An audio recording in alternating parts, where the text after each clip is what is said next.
Il y avait un collectionneur de pièces qui est décédé chez lui. Il vivait seul et possédait une collection gigantesque de pièces. Ses enfants ont alors décidé de mettre la maison en vente. Ils ont essayé de retrouver sa précieuse collection de pièces. Cependant, elle semblait avoir disparu de l'endroit. La maison n'avait que le canapé rouge sur lequel le collectionneur faisait ses siestes. Rien d'autre. Étranger à la situation, la famille a décidé de vendre la maison et de laisser le canapé aux futurs acheteurs du bien. Elle a été vendue et la nouvelle famille a emménagé dans la maison où il n'y avait qu'un canapé rouge. Les enfants ont sauté dessus avec enthousiasme. Mais l'un d'eux, Gérald, est devenu pâle. Il a entendu quelque chose, mais n'a pas pu identifier ce que c'était. Il savait seulement que cela venait du canapé. Les parents n'ont rien remarqué car ils étaient occupés à déballer le déménagement et à se préparer à passer leur première nuit dans leur nouveau foyer. Les trois frères sont montés au deuxième étage pour voir leur chambre. Gérald regarda en arrière et observa le canapé avec peur. La nuit est tombée et les parents dormaient épuisés. Cependant, les enfants étaient assis sur le lit, couverts et en train de discuter. Avant que Gérald ne puisse commencer à discuter du sujet avec ses frères et sœurs, un bruit de pièces de monnaie est venu d'en bas. Sa sœur est allée jusqu'à la tirelire pensant que le bruit venait de là, mais ce n'était pas le cas. Alors elle est descendue lentement les escaliers, se dirigeant vers le canapé. Le rembourrage bougeait. Elle a demandé qui c'était, mais n'a pas eu de réponse. Elle a commencé à jeter des pièces sur le canapé. Un bras est sorti de sous le rembourrage et a attrapé les pièces une à une. Elle pouvait entendre un bruit de mastication et des grincements de métal. La fillette a alors constaté que la chose aimait les pièces. La mastication s'est arrêtée et la créature est apparue entre les coussins. Elle a regardé la fille dans les yeux avec un grand sourire jusqu'aux oreilles et il a dit « Des pièces ?» Depuis ce jour-là, chaque nuit, la fillette lançait des pièces sur le canapé pour nourrir la créature, sans manquer un seul jour. Ses parents lui ont demandé pourquoi elle était toujours réveillée la nuit. Elle ne répondait jamais, elle les regardait simplement. Les parents ont alors demandé à ses frères et sœurs. Gérald, effrayé, a dit qu'elle n'écoute plus. Nurple aime seulement parler avec des personnes qui n'entendent pas et du jour au lendemain, elle n'arrive plus à entendre quoi que ce soit. Surpris par ce que leur fils avait dit, les parents ont couru en bas et elle était assise sur le canapé, les regardant directement avec un sourire jusqu'aux oreilles. Des pièces? Vous avez apporté des pièces pour Narpal? Vous ne voulez pas voir ce qui se passe quand quelqu'un n'apporte rien à Narpal?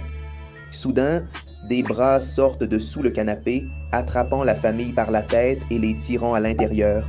La fille reste assise avec un sourire sur le visage, semblable à celui de Narpo, et tout ce qu'elle dit, c'est « Des pièces? » Imagine que vous allez aux toilettes de votre école et qu'en arrivant pour vous soulager, vous tombez sur quelque chose de bizarre. Quelque chose qui changera votre vie à jamais. Un élève du lycée allait se soulager après avoir passé un examen très long. Il était sur le point de se faire pipi dessus et n'avait pas de temps à perdre. C'est alors que 3 bouilloires sont apparus, qui ont commencé à l'empêcher d'entrer dans les toilettes. Ils ont donné quelques tapes sur la tête du garçon.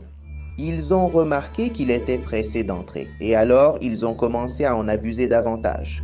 Ils lui ont fait un caleçon, lui ont jeté des ordures dessus et ont terminé par un coup de pied sauté dans le dos, le faisant tomber brutalement dans les toilettes. Il voulait juste faire ses besoins en paix après des heures d'examen, mais ces maudits harceleurs ont gâché sa vie par un acte idiot. Comme ils étaient mineurs, ces délinquants meurtriers ont réussi à échapper à la prison. Après quelques travaux d'intérêt général, ils sont rapidement retournés à l'école. Ils faisaient du harcèlement avec les autres élèves. Mais ce qu'ils ne savaient pas, c'est que leur acte aurait de lourdes conséquences. En quelque sorte, l'âme du jeune est demeurée emprisonnée dans ses toilettes de l'école avec toute la colère qu'il portait en lui. Tous les mauvais moments qu'il a vécus là-bas se sont matérialisés dans ces toilettes. Tout élève tyran qui y entrait était condamné à mort. Un jour, dans le but de terroriser l'école, Les deux brutes sont allés installer des bombes dans la cuvette des toilettes pour que, lorsque quelqu'un viendrait les utiliser, il ait une grosse frayeur et soit terrifié. Au moment où ils sont entrés, la porte s'est refermée. Ils n'ont vu personne et ont essayé de l'ouvrir, mais elle semblait verrouillée. Ils ont essayé la fenêtre, mais elle s'est refermée aussi. C'est alors que le robinet a commencé à déverser de l'eau mec.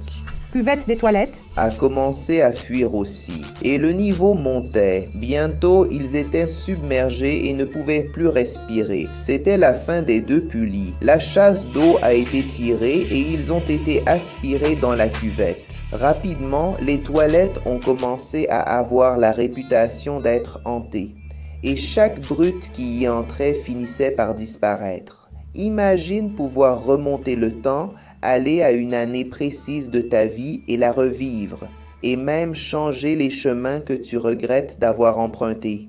Jusqu'à aujourd'hui, la science a fait d'énormes progrès, cependant, on ne connaît pas l'existence d'une machine capable de faire cela. Briser une loi universelle quand bon te semble. Il existe une théorie selon laquelle il y aurait une route située dans l'État de l'Ohio, aux États-Unis, qui serait capable de faire cela, connue sous le nom de la première sortie.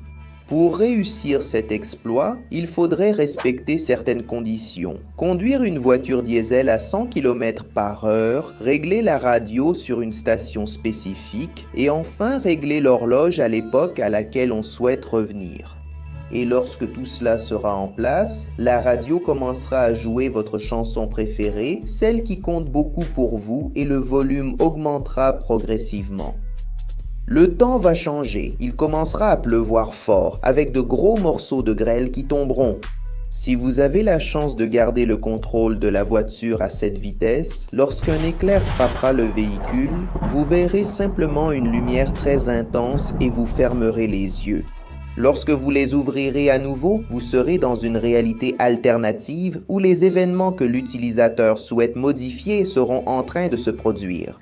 La personne dont la mémoire a été déplacée prendra la place de sa version dans cette dimension, tu vois? Donc tout ce qu'il faut faire, c'est suivre un nouveau chemin, faire ses modifications et profiter de sa vie normalement. Mais si la personne fait un choix qui va impacter négativement ou même tuer quelqu'un dans cette réalité, la créature derrière tout ça entre en scène. Tout ce que l'on sait, c'est qu'il catalogue toutes les personnes qui font ce saut de réalité. Et pour tout ce qu'il juge être un problème, il envoie la personne dans un temps inconnu et c'est fini. Il peut transporter quelqu'un à l'ère des dinosaures, mec. Et là-dessus, C'est terminé, non? Pas de retour possible. Vu qu'il peut ouvrir ses portails, n'est-ce pas? Tout ce que cette créature souhaite, c'est donner une seconde chance aux personnes qui veulent réécrire leur propre histoire et vivre en paix dans cette réalité. Mais quand ils ne suivent pas la règle, c'est fini. Le seul témoignage est celui d'un jeune homme appelé Fred, qui aurait suivi toutes ces procédures, mais qui a réussi à revenir de façon mystérieuse, et l'histoire s'est répandue.